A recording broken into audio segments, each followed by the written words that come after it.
मला बिलकुल आवडलेलं नाही आहे. मला आवडलेलं आहे. पावसाच्या वातावरणात खरंच खूप सुंदर वाटतं ना. आणि वातावरण असं थंड थंड होऊन जातो.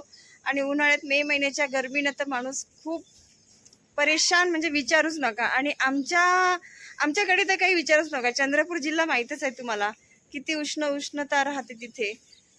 त्यामुळे इतकं की परेशान. येणारे पाहुणे सुद्धा आमच्या घरी नाही येतात. मला म्हणतात की तुम्हीच आमच्या घरी या म्हणतात. पाण्यात खेळत आहे आणि आता पुन्हा वरती साचलेलं पाणी पडत आहे.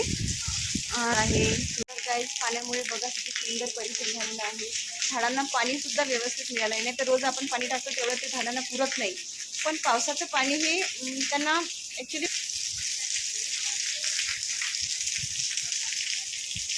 इथे पाण्याची टाकी आहे आणि ते आमचं काहीचं घर आहे.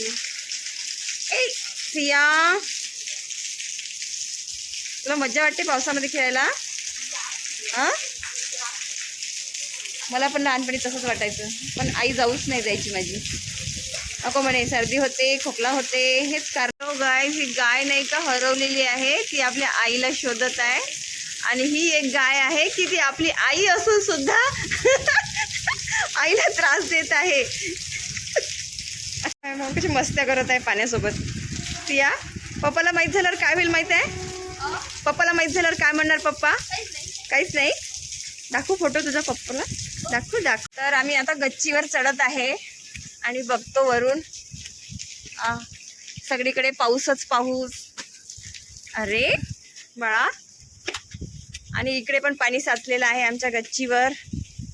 हे बघा, हे पहा, पाणीच पाणी.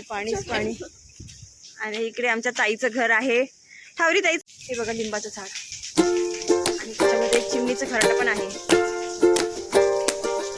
इथे पण एक घरटं आहे आंब्याच्या झाडापेक्षा. इथे चिमण्या बसतात. किती सुंदर घरटं आहे.